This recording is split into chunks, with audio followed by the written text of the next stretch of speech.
Hello friends, mutual ഫണ്ട്സിനെ പറ്റിയുള്ള മറ്റൊരു കിടിലൻ എപ്പിസോഡിലേക്ക് എല്ലാവർക്കും സ്വാഗതം. നമ്മൾ ഇന്ത്യക്കാർക്ക് ഭയങ്കര ഫേവറേറ്റ് ആയിട്ടുള്ള ഒരു ഇൻവെസ്റ്റ്മെന്റ് ഓപ്ഷൻ എന്താണ്? FD അല്ലെ, fixed deposits. Early 2000s PFന് 12% returns കിട്ടിയിട്ടുണ്ടായിരുന്നു. അപ്പൊ പിന്നെ ഇൻവെസ്റ്റേഴ്സിന് വേറൊരു കാര്യം ചിന്തിക്കേണ്ട ആവശ്യമില്ല, വേറൊരു ഇൻവെസ്റ്റ്മെന്റ് ഓപ്ഷൻ ചിന്തിക്കേണ്ട കാര്യമില്ല. കാരണം 12% CAGR it's very good, right? പക്ഷെ ഇന്ന് അങ്ങനെയല്ല. കാലമൊക്കെ മാറി, കൊല്ലം കഴിയുന്തോറും FDയുടെ ഇൻട്രസ്റ്റ് കുറഞ്ഞ് 2022 ആകുമ്പോഴേക്കും ഇപ്പം ഏകദേശം 5% ഇൻട്രസ്റ്റ് റേറ്റിലാണ് ഉള്ളത്. പോസ്റ്റ് ടാക്സ് റിട്ടേൺസ് ഒക്കെ കഴിഞ്ഞ് ബാക്കി കിട്ടുന്ന പണം എന്ന് പറയുന്നത് ഇൻഫ്ലേഷനെ പോലും ബീറ്റ് ചെയ്യുന്നില്ല. ഈ ഒരു 5% ഇൻട്രസ്റ്റ് റേറ്റ് എന്ന് പറയുന്നത് ഇൻവെസ്റ്റേഴ്സിന് ഒട്ടും എക്സൈറ്റ് ചെയ്യുന്ന ഒരു നമ്പറേ അല്ല.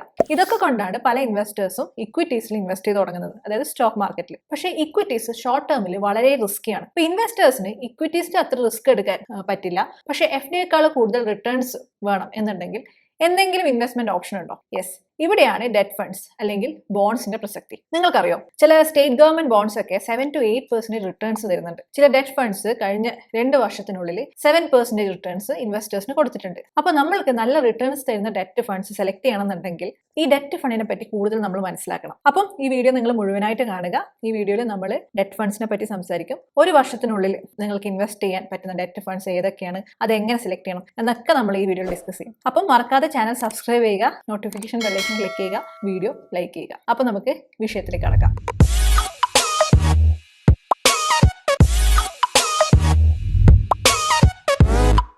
ഡെറ്റ് ഫണ്ട്സ് എന്ന് വെച്ച് കഴിഞ്ഞാൽ ഡെറ്റ് ഇൻസ്ട്രുമെന്റ്സിൽ ഇൻവെസ്റ്റ് ചെയ്യുന്ന ഫണ്ട്സ് ആണ്. എന്താണ് ഈ ഡെറ്റ് ഇൻസ്ട്രുമെന്റ്സ് അല്ലെങ്കിൽ ഡെറ്റ്? ഇത് സിമ്പിൾ ആയിട്ട് പറയുകയാണെങ്കിൽ ഡെറ്റ് എന്ന് വെച്ച് കഴിഞ്ഞാൽ ലോൺ ആണ്, നത്തിങ് ബട്ട് ലോൺ. അതായത് ലോണിൽ എന്താ സംഭവിക്കുന്ന, ഒരാൾ കടം കൊടുക്കുന്നു, മറ്റാൾ കടം വാങ്ങുന്നു. ഈ കടം വാങ്ങുന്ന ആളാണ് ബോറോവേഴ്സ്, അല്ലെ? കടം വാങ്ങുന്നു, ബോറോയിങ്. ആൻഡ് കടം കൊടുക്കുന്ന ആള് ലെൻഡേഴ്സ്. അപ്പൊ ആരാണ് ഈ borrowers? Borrowers mainly central government ആവാം, സ്റ്റേറ്റ് ഗവൺമെന്റ് ആവാം. ഇവരാണ് മെയിൻ ആയിട്ടുള്ള ലാർജ് സൈസിലുള്ള ബോറോവേഴ്സ്. രണ്ടാമത്തേന്ന് പറയുന്നത് ബാങ്ക്സ് ആണ്. മൂന്നാമത്തത് കമ്പനീസ്, അതായത് നോൺ ബാങ്കിങ് ഫിനാൻഷ്യൽ കമ്പനീസ് അല്ലെങ്കിൽ ഇൻഫ്രാസ്ട്രക്ചർ ഡെവലപ്മെന്റ് കമ്പനീസ്. ഇവരൊക്കെയാണ് ബോറോവേഴ്സ്. അപ്പൊ ഈ ബോറോ ചെയ്ത ആൾക്കാർ കടം വാങ്ങിയതിനു ശേഷം ആസ് എൻ അക്നോളജ്മെന്റ് ഒരു സർട്ടിഫിക്കറ്റ് ഇഷ്യൂ, ഒരു പേപ്പർ അങ്ങോട്ട് ഇഷ്യൂ. അതാണ് ഈ ഡെറ്റ് സെക്യൂരിറ്റി. അതായത് ബാങ്ക് ഇപ്പം നമുക്ക് കടം തരുന്നുണ്ടെങ്കിൽ അവർ കടം വാങ്ങുന്നു, അതിന് തെളിവായിട്ട് ഒരു സർട്ടിഫിക്കറ്റ് ഇഷ്യൂ ചെയ്യുന്നു. ഇതിനെയാണ് ഡെറ്റ് സെക്യൂരിറ്റി എന്ന് പറയാം, അല്ലെങ്കിൽ ബോണ്ട്സ്. അപ്പൊ ഇത് ആക്ച്വലി ബോറോവേഴ്സ് ഇഷ്യൂ ചെയ്യുന്നതുകൊണ്ട്, ഈ ഡെറ്റ് സെക്യൂരിറ്റീസ് ഇഷ്യൂ ചെയ്യുന്നതുകൊണ്ട് ഈ ബോറോവേഴ്സിനെ ഇഷ്യൂവേഴ്സ് എന്നും പറയും. ആരാണ് കടം വാങ്ങുന്നത് നമുക്ക് മനസ്സിലായി, ബോറോവേഴ്സ് മനസ്സിലായി.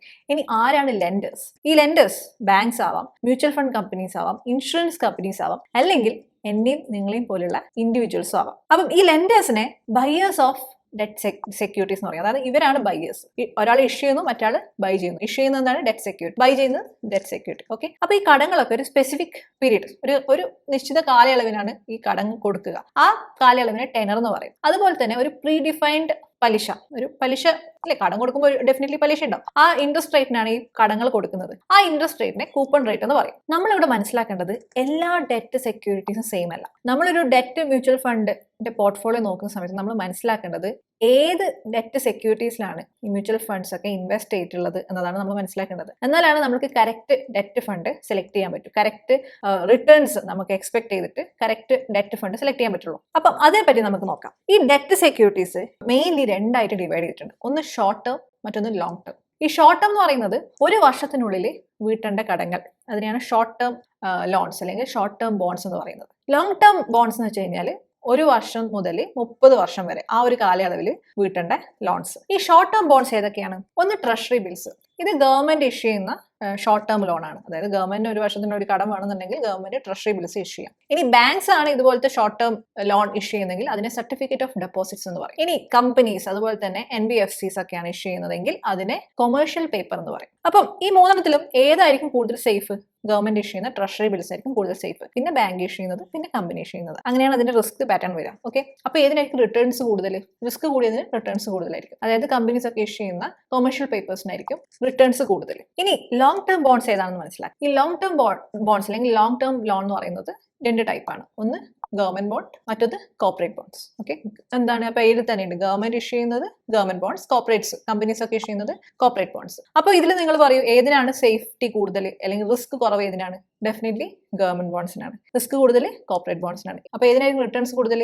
Definitely corporate bonds. കാരണം റിസ്ക് കൂടുമ്പോൾ റിട്ടേൺസ് കൂടും. അപ്പം ഈ ഡെറ്റ് ഫണ്ട്സ്, മ്യൂച്വൽ ഫണ്ടിലെ ഈ ഡെറ്റ് ഫണ്ട്സ് എന്ന് പറയുന്നത് ഇൻവെസ്റ്റേഴ്സിന്റെ അടുത്ത് നിന്ന് പൈസ കളക്ട് ചെയ്തിട്ട് ഷോർട്ട് ടേം ബോൺഡ്സിലോ അല്ലെങ്കിൽ ലോങ് ടേം ബോൺഡ്സിലോ അല്ലെങ്കിൽ ഇതിന്റെ കോമ്പിനേഷൻസിലൊക്കെ ഇൻവെസ്റ്റ് ചെയ്യും. അപ്പോൾ നമ്മൾ ഇന്ന് ഈ വീഡിയോയിൽ ഡിസ്കസ് ചെയ്യാൻ പോകുന്നത് നിങ്ങൾക്ക് ഒരു വർഷത്തേക്ക് എവിടെയെങ്കിലും നിങ്ങളുടെ പണം ഇൻവെസ്റ്റ് ചെയ്യണമെന്നുണ്ടെങ്കിൽ, അതായത് എമർജൻസി ഫണ്ടായിട്ടൊക്കെ നിങ്ങൾക്ക് എവിടെയെങ്കിലും ഇൻവെസ്റ്റ് ചെയ്യണമെന്നുണ്ടെങ്കിൽ ഏത് ഡെറ്റ് ഫണ്ടിൽ നിങ്ങൾ ഇൻവെസ്റ്റ് ചെയ്യും, അതെങ്ങനെ സെലക്ട് ചെയ്യും, അതാണ് നമ്മൾ ഈ വീഡിയോയിൽ ഡിസ്കസ് ചെയ്യുക. ഇതിന് സ്യൂട്ടബിൾ ആയിട്ടുള്ള ഡെറ്റ് ഫണ്ട്സ് ഏതൊക്കെയാണെന്ന് നോക്കാം. Overnight and liquid funds, ultra short and low duration funds and money market funds. അപ്പോൾ നമുക്ക് ഇത് ഓരോന്നോരോന്ന് മനസ്സിലാക്കാം. എന്താണ് ഓവർനൈറ്റ് ഫണ്ട്സ്? ഓവർനൈറ്റ് ഫണ്ട്സ് എന്ന് വെച്ച് കഴിഞ്ഞാൽ ഒരു ദിവസത്തിനുള്ളിൽ മെച്യൂരിറ്റി തീരുന്ന സെക്യൂരിറ്റീസിൽ ഇൻവെസ്റ്റ് ചെയ്യുന്ന ഫണ്ട്സിനെയാണ് ഓവർനൈറ്റ് ഫണ്ട്സ് എന്ന് പറയുന്നത്. ഇത്തരം ഫണ്ട്സ് ട്രപ്സിലൊക്കെയാണ് ഇൻവെസ്റ്റ് ചെയ്യുക. അതായത് ട്രപ്സ് എന്ന് വെച്ച് കഴിഞ്ഞാൽ ഒരു ഡെറ്റ് സെക്യൂരിറ്റി, നമ്മൾ നേരത്തെ പറഞ്ഞില്ലേ അതുപോലത്തെ ഒരു ഡെറ്റ് സെക്യൂരിറ്റി.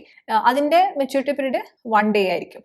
അത് യൂഷ്വലി മ്യൂച്വൽ ഫണ്ടാണ് ഈ ഒരു ലോൺ കൊടുക്കുക. ബാങ്ക്സിനൊക്കെ ഈ ലോൺ കൊടുക്കും. ബാങ്ക്സ് ഗവൺമെന്റിന്റെ സെക്യൂരിറ്റി കൊലാറ്ററൽ ആയിട്ട് വെച്ചിട്ട് മ്യൂച്വൽ ഫണ്ട്സിന്റെ അടുത്ത് നിന്ന് കടം വാങ്ങും. അപ്പോൾ അത് അവർ ഇഷ്യൂ ചെയ്യുന്ന ആ ഒരു ഡെറ്റ് സെക്യൂരിറ്റിയാണ് ട്രപ്സ്. ഓക്കെ, ഈ ഒരു ഓവർനൈറ്റ് ഫണ്ട്സ് ആർക്കാണ് അനുയോജ്യം? അതായത് ഒരു 1 to 7 days എവിടെയെങ്കിലും പണം നിക്ഷേപിക്കണം എന്ന് ആഗ്രഹിക്കുന്ന ഇൻവെസ്റ്റേഴ്സിന് ഈ ഒരു ഓവർനൈറ്റ് ഫണ്ട്സ് അതിൽ ഇൻവെസ്റ്റ് ചെയ്യാം. ഇനി ലിക്വിഡ് ഫണ്ട്സ്. ഈ ലിക്വിഡ് ഫണ്ട്സ് ഇൻവെസ്റ്റ് ചെയ്യുന്നത് ഏത് ഡെറ്റ് സെക്യൂരിറ്റിയിലാവാം. അതായത് ട്രഷറി ബിൽസിലാവാം, കൊമേഴ്ഷ്യൽ പേപ്പേഴ്സിലാവാം, സർട്ടിഫിക്കറ്റ് ഓഫ് ഡെപ്പോസിറ്റിലാവാം, അല്ലെങ്കിൽ കോർപ്പറേറ്റ് ബോൺഡ്സിലാവാം, ഏതിലാവാം. പക്ഷെ കണ്ടീഷൻ എന്താണെന്ന് വെച്ച് കഴിഞ്ഞാൽ ഈ സെക്യൂരിറ്റീസിന്റെ ഒക്കെ ലെഫ്റ്റ് ഓവർ മെച്യൂരിറ്റി 91 daysനെക്കാളും കുറവായിരിക്കണം. അപ്പം ഈ ഒരു ഫണ്ട് ആർക്കാണ് അനുയോജ്യം? അതായത് 7 ദിവസത്തിൽ കൂടുതൽ അപ് ടു ഒരു 3 മാസം വരെ ഇൻവെസ്റ്റ് ചെയ്യാൻ, എവിടെയെങ്കിലും പണം നിക്ഷേപിക്കാൻ, സേഫായിട്ട് നിക്ഷേപിക്കാൻ ആഗ്രഹിക്കുന്ന ഇൻവെസ്റ്റേഴ്സിന് അനുയോജ്യമായിട്ടുള്ള ഫണ്ടാണ് ലിക്വിഡ് ഫണ്ട്സ്. അപ്പോൾ ഈ ഒരു ലിക്വിഡ് ഫണ്ട് ഓവർനൈറ്റ് ഫണ്ടിനേക്കാളും കുറച്ച് റിസ്ക് കൂടുതലായിരിക്കും. അപ്പോൾ നമ്മൾ മുന്നോട്ട് പോകുന്നതിന് മുന്നേ നമ്മളിവിടെ ഒരു ടേം പറഞ്ഞു അല്ലേ, ആവറേജ് മെച്യൂരിറ്റി. എന്താണ് ഈ ആവറേജ് മെച്യൂരിറ്റി? ആവറേജ് മെച്യൂരിറ്റി എന്ന് വെച്ച് കഴിഞ്ഞാൽ ഒരു ഡെറ്റ് ഫണ്ടിന്റെ പോർട്ട്ഫോളിയോയിലുള്ള എല്ലാ ഡെറ്റ് സെക്യൂരിറ്റീസിന്റെയും ആവറേജ് മെച്യൂരിറ്റി. അതായത് ഇപ്പോൾ എൻ്റെ പോർട്ട്ഫോളിയോയിൽ 2 ബോൺഡ്സ് ഉണ്ടെന്ന് ചോദിച്ചു, അതായത് 2 ഡെറ്റ് സെക്യൂരിറ്റി. ഇപ്പോൾ ഒരു ഡെറ്റ് സെക്യൂരിറ്റിന്റെ മെച്യൂരിറ്റി പീരീഡ് 5 ആണ്, രണ്ടാമത്തെ ബോണ്ടിന്റെ മെച്യൂരിറ്റി പീരീഡ് 10 ആണ്. അങ്ങനെയാണെങ്കിൽ ആവറേജ് മെച്യൂരിറ്റി പീരീഡ് എന്താണ്? 10ാം ക്ലാസ് മാത്സ് ആവറേജ് 5 + 10 / 2 എത്രയാണ്? 7.5 days. അങ്ങനെ ഒരു പോർട്ട്ഫോളിയോയിലുള്ള എല്ലാ ഡെറ്റ് സെക്യൂരിറ്റീസിനും ഒരു ആവറേജ് മെച്യൂരിറ്റി പീരീഡിനെയാണ് ആവറേജ് മെച്യൂരിറ്റി പീരീഡ് എന്ന് പറയുന്നത്. ഇനി നിങ്ങൾ 3 മാസത്തേക്ക് ഇപ്പോൾ ഒരു ലിക്വിഡ് ഫണ്ടിൽ ഇൻവെസ്റ്റ് ചെയ്യാൻ ആഗ്രഹിക്കുന്നുണ്ടെങ്കിൽ നിങ്ങൾക്ക് അതൊരു FD ആയിട്ട് കമ്പയർ ചെയ്യണം. FD തരുന്ന റിട്ടേൺസിനേക്കാളും കൂടുതൽ ലിക്വിഡ് ഫണ്ട് തരുന്നുണ്ടോ എന്ന് ചെക്ക് ചെയ്യണമെന്നുണ്ടെങ്കിൽ FDന്റെ 3 മാസത്തെ ഇൻട്രസ്റ്റ് റേറ്റ് വെച്ച് വേണം ഈ ഒരു ലിക്വിഡ് ഫണ്ടിന്റെ റിട്ടേൺസ് വെച്ച് കമ്പയർ ചെയ്യാം. ഓക്കെ, ഇനി ബാക്കിയുള്ള ultra short duration funds, money market funds, അതുപോലെ തന്നെ ലോ ഡ്യൂറേഷൻ ഫണ്ട്സ് ഒക്കെ ഈ ഡെറ്റ് സെക്യൂരിറ്റീസിൽ ഏതിലും ഇൻവെസ്റ്റ് ചെയ്യപ്പെടാം. അതായത് നമ്മൾ പറഞ്ഞ T ബിൽസിലോ, സർട്ടിഫിക്കറ്റ് ഓഫ് ഡെപ്പോസിറ്റ്സിലോ, കൊമേഴ്ഷ്യൽ പേപ്പേഴ്സിലോ, അതിന്റെ ഏത് കോമ്പിനേഷനിലും ഇൻവെസ്റ്റ് ചെയ്യുന്ന ഫണ്ട്സ് ആണ് ബാക്കിയുള്ള ഫണ്ട്സ് ഒക്കെ. അപ്പോൾ ഇപ്പോൾ നിങ്ങളുടെ മനസ്സിലുള്ള ചോദ്യം എന്ന് പറയുന്നത്, ഓക്കെ ഇത്രയും ഫണ്ട്സിൽ എനിക്ക് ഒരു വർഷത്തിനുള്ളിൽ ഇൻവെസ്റ്റ് ചെയ്യാം, ഓക്കെ ഈ ഒരു ഓപ്ഷൻസ് എനിക്കുണ്ട്, പക്ഷേ ഏത് ഫണ്ട് ഞാൻ സെലക്ട് ചെയ്യും അല്ലേ? അപ്പം ഓരോ മ്യൂച്വൽ ഫണ്ട് കമ്പനിക്കും ഈ ഓരോ കാറ്റഗറിയിൽ നിന്നും ഓരോരോ ഫണ്ട് ഉണ്ടാവും. അതായത് നമ്മൾ നേരത്തെ ICICI പ്രൊഡൻഷ്യൽ ലിക്വിഡ് ഫണ്ട് നോക്കിയില്ലേ, അതുപോലെ ABSL mutual fund, HDFC mutual fund, UTI mutual fund, ഇവർക്കൊക്കെ അവരവരുടേതായ ഡെറ്റ് ഫണ്ട്സ് അല്ലെങ്കിൽ ലിക്വിഡ് ഫണ്ട്സോ ഡെറ്റ് ഫണ്ട്സോ ഒക്കെ ഉണ്ടാവും. പക്ഷെ ഒരെണ്ണേ ഉണ്ടാവുള്ളൂ. ഓക്കെ, ഓരോ കാറ്റഗറിയിൽ നിന്ന് ഒരെണ്ണേ ഉണ്ടാവുള്ളൂ. ലിക്വിഡ് ഫണ്ട് വേണോ, അൾട്രാ ഷോർട്ട് വേണോ, മണി മാർക്കറ്റ് ഫണ്ട് വേണോ, ലോ ഡ്യൂറേഷൻ ഫണ്ട് വേണോ, ഇതിൽ നിന്ന് ഏത് സെലക്ട് ചെയ്യും? അപ്പം ഇതിൽ നിന്ന് നമ്മൾ മനസ്സിലാക്കേണ്ടത്, ഫസ്റ്റ് നമ്മൾ സെറ്റ് ചെയ്യേണ്ടത് എത്ര കാലം നമ്മൾ ഇൻവെസ്റ്റ് ചെയ്യണം, എത്രയാണ് നിങ്ങളുടെ ടൈം ഹൊറൈസൺ, നിങ്ങൾ ഇൻവെസ്റ്റ് ചെയ്യാൻ ഉദ്ദേശിക്കുന്ന ടൈം ഹൊറൈസൺ നിങ്ങൾ ആദ്യം സെറ്റ് ചെയ്യണം. ഫോർ എക്സാമ്പിൾ നിങ്ങൾ ഒരു 3 to 4 months ഇൻവെസ്റ്റ് ചെയ്യാനാണ് ആഗ്രഹിക്കുന്നത് വിചാരിക്കാം. ഇനി നിങ്ങൾ ഈ പറഞ്ഞ ഫണ്ട്സിന്റെ ഒക്കെ ആവറേജ് മെച്യൂരിറ്റി നോക്കുക. അത് നിങ്ങളുടെ ഈ ടൈം ഹൊറൈസൺ ആയിട്ട് മാച്ച് ആവുന്നുണ്ടോ നോക്കുക. അതായത് 3 to 4 months ആണോ, 9 to 120 days ആണോ, ആ ഒരു ടൈം ഹൊറൈസൺ ആയിട്ട് ആവറേജ് മെച്യൂരിറ്റി പീരീഡ് മാച്ച് ആവുന്നുണ്ടോ നോക്കുക. For example UTI short term ഫണ്ടിന്റെ പോർട്ട്ഫോളിയോയിൽ പോയിട്ട് ആവറേജ് മെച്യൂരിറ്റി നമ്മൾ നോക്കുന്ന സമയത്ത് 111 ദിവസമാണ് കാണിക്കുന്നത്. സോ പ്രോബബ്ലി ഈ ഒരു ഫണ്ട് ആ 3 to 4 months പീരീഡിലേക്ക് ഇൻവെസ്റ്റ് ചെയ്യാൻ സ്യൂട്ടബിൾ ആയിട്ടുള്ള ഒരു ഫണ്ടാണ്. സോ നൗ നിങ്ങൾ ആ ഒരു ടൈം ഹൊറൈസൺ വെച്ചിട്ട് കുറച്ച് ഫണ്ട്സ് ഷോർട്ട് ലിസ്റ്റ് ചെയ്തു. ഫസ്റ്റ് ക്രൈറ്റീരിയ ടൈം ഹൊറൈസൺ ആണ്. ഇനി ആ ഷോർട്ട് ലിസ്റ്റ് ചെയ്ത ഫണ്ടിൽ നിന്ന് നിങ്ങൾ ഏത് സെലക്ട് ചെയ്യും, എവിടെ നിങ്ങൾ ഇൻവെസ്റ്റ് ചെയ്യും നിങ്ങളുടെ പണം? ഇപ്പോൾ ഇൻവെസ്റ്റ്മെന്റ് ഹൊറൈസൺ ഒരു വർഷത്തിൽ താഴെ ആയതുകൊണ്ട് നിങ്ങൾക്ക് എന്ത് ചെയ്യാം, കൊമേഴ്ഷ്യൽ പേപ്പേഴ്സ് അതുപോലെ തന്നെ നോൺ കൺവേർട്ടബിൾ ഡിബഞ്ചേഴ്സിലൊക്കെ ഇൻവെസ്റ്റ് ചെയ്തിട്ടുള്ള ഫണ്ട്സിന് കൂടുതൽ വെയിറ്റേജ് കൊടുക്കാം. അത് കഴിഞ്ഞ് നിങ്ങൾ എന്ത് നോക്കണം, എക്സ്പെൻസ് റേഷ്യോ നോക്കണം. എക്സ്പെൻസ് റേഷ്യോ ഒരു വലിയൊരു ഡിഫറൻസ് നമ്മൾ റിട്ടേൺസിൽ ഇമ്പാക്ട് ഉണ്ടാക്കും. അപ്പം എക്സ്പെൻസ് റേഷ്യോ കുറഞ്ഞ ഫണ്ട് സെലക്ട് ചെയ്യുക. അതുപോലെ തന്നെ ഹൈ അസറ്റ് അണ്ടർ മാനേജ്മെന്റ് ഉള്ള ഫണ്ട് സെലക്ട് ചെയ്യുക. അതായത് കൂടുതൽ ഇൻവെസ്റ്റ്മെന്റ് കോർപ്പസ് ഉള്ള ഫണ്ട്സ്. മറ്റൊന്നല്ല, കൂടുതൽ പണം ആ ഫണ്ടിലേക്ക് വരുന്നുണ്ടോ, കൂടുതൽ നിങ്ങൾ കമ്പയർ ചെയ്യുമ്പോൾ നിങ്ങൾക്ക് ടോട്ടൽ അസറ്റ്സിൽ നിങ്ങൾക്ക് കാണാൻ പറ്റും ഏതിനാണ് AUM കൂടുതൽ. അപ്പോൾ AUM കൂടുതലുള്ള ഫണ്ട് സെലക്ട് ചെയ്യുക. അപ്പം ടൈം ഹൊറൈസൺ വെച്ചിട്ട് ഫസ്റ്റ് ഫിൽട്ടർ ഔട്ട് ചെയ്യുക. അതിനുശേഷം കൂടുതലും കൊമേഴ്ഷ്യൽ പേപ്പേഴ്സിൽ അതുപോലെ തന്നെ നോൺ കൺവേർട്ടബിൾ ഡിബഞ്ചേഴ്സിലൊക്കെ ഇൻവെസ്റ്റ് ചെയ്യുന്ന ഫണ്ട്സ് സെലക്ട് ചെയ്യുക. പിന്നെ എക്സ്പെൻസ് റേഷ്യോ അതുപോലെ തന്നെ എയും നോക്കുക. എക്സ്പെൻസ് റേഷ്യോ കുറയണം, എയും കൂടണം. അപ്പോൾ ലെറ്റ് മീ കൺക്ലൂഡ്. ചുരുക്കി പറയുകയാണെങ്കിൽ നമ്മൾ ഇന്ന് ഡിസ്കസ് ചെയ്തത് എന്താണ്? ഒരു വർഷം വരെ ഇൻവെസ്റ്റ് ചെയ്യാൻ പറ്റുന്ന ഡെറ്റ് ഫണ്ട്സ് ആണ്. അതിൽ ഏതൊക്കെയാണ് നമ്മൾ നോക്കിയത്? Overnight funds and liquid funds. ഒരു 1 to 3 months നിങ്ങൾക്ക് ഈ ഫണ്ട്സ് കൺസിഡർ ചെയ്യാം. പിന്നെ 3 to 6 months ആണെങ്കിൽ നമ്മൾക്ക് അൾട്രാ ഷോർട്ട് ഡ്യൂറേഷൻ ഫണ്ട് അതുപോലെ തന്നെ മണി മാർക്കറ്റ് ഫണ്ട്സ് ഒക്കെ കൺസിഡർ ചെയ്യാം. 3 to 1 year ആണെങ്കിൽ ലോ ഡ്യൂറേഷൻ ഫണ്ട് സെലക്ട് ചെയ്യാം. അപ്പം ഇനി FD എന്ന് എപ്പോഴും ചിന്തിക്കാതെ FDയെക്കാളും കൂടുതൽ റിട്ടേൺസ് തരാൻ പൊട്ടൻഷ്യലുള്ള ഇത്തരം ഡെറ്റ് ഫണ്ട്സിനൊക്കെ നമ്മൾ മനസ്സിലാക്കി തുടങ്ങുക, അതിലൊക്കെ ഇൻവെസ്റ്റ് ചെയ്ത് തുടങ്ങുക. ഫോർ എക്സാമ്പിൾ കലണ്ടർ ഇയർ 2021 തൊട്ട് ഫെബ്രുവരി 2022 വരെയുള്ള പീരീഡിൽ ഒരു 7 days to 6 months നമ്മൾ ഏതെങ്കിലും ഒരു FDയിൽ പണം നിക്ഷേപിച്ചിട്ടുണ്ടായിരുന്നെങ്കിൽ വെറും 2.9% തൊട്ട് 3.9% വരെയുള്ള പലിശ മാത്രമേ നമ്മൾക്ക് ലഭിക്കുകയുണ്ടായിരുന്നുള്ളൂ. പക്ഷേ ഇതേ സമയം നമ്മൾ ആ പണം ഒരു ആവറേജ് മെച്യൂരിറ്റി ഒരു 35 days to 120 days ഉള്ള ഒരു ഡെറ്റ് ഫണ്ട്സിൽ നിക്ഷേപിച്ചിട്ടുണ്ടായിരുന്നെങ്കിൽ 3.2% തൊട്ട് 6.71% വരെയുള്ള റിട്ടേൺസ് കഴിഞ്ഞ വർഷം, അതായത് ഡിസംബർ 2020 തൊട്ട് ഡിസംബർ 2021 ആ ടൈം പീരീഡിൽ ഇൻവെസ്റ്റേഴ്സിന് കിട്ടുമായിരുന്നു. സോ 1 year വരെ എവിടെയെങ്കിലും ഇൻവെസ്റ്റ് ചെയ്യാൻ നമ്മൾ പ്ലാൻ ചെയ്യുന്നുണ്ടെങ്കിൽ ഇൻവെസ്റ്റ് ചെയ്യാനുള്ള ഓപ്ഷൻസ് നമ്മൾ ഇന്ന് മനസ്സിലാക്കി അല്ലേ? ഇനി ഒരു വർഷത്തിൽ കൂടുതൽ ടൈം പീരീഡിൽ FDയെക്കാളും കൂടുതൽ ഇൻട്രസ്റ്റിൽ ഇൻവെസ്റ്റ് ചെയ്യാൻ പറ്റുന്ന ഡെറ്റ് ഫണ്ട്സ് ഏതൊക്കെയാണ്? അത് നമുക്ക് അടുത്ത വീഡിയോയിൽ നോക്കാം. അപ്പോൾ ഇന്നത്തെ വീഡിയോ നിങ്ങൾക്ക് എല്ലാവർക്കും ഇഷ്ടപ്പെട്ടു എന്ന് വിചാരിക്കുന്നു. ഇഷ്ടപ്പെട്ടിട്ടുണ്ടെങ്കിൽ കമന്റ് ചെയ്യുക, അതുപോലെ തന്നെ സുഹൃത്തുക്കൾക്ക് ഷെയർ ചെയ്ത് കൊടുക്കുക. നല്ലൊരു ഡെറ്റ് ഫണ്ട്, എമർജൻസി ഫണ്ടിനൊക്കെ വേണ്ടിയിട്ട് ഒരു നല്ലൊരു ഡെറ്റ് ഫണ്ട് ഇന്ന് തന്നെ സെലക്ട് ചെയ്യുക. നമുക്ക് അടുത്ത വീഡിയോയിൽ കാണാം. Take care. അപ്പോൾ അടുത്ത വീഡിയോയുടെ നോട്ടിഫിക്കേഷൻ കിട്ടാൻ വേണ്ടിയിട്ട് നോട്ടിഫിക്കേഷൻ ബെല്ലൈക്കൺ ക്ലിക്ക് ചെയ്യണം. Take care. ബൈ.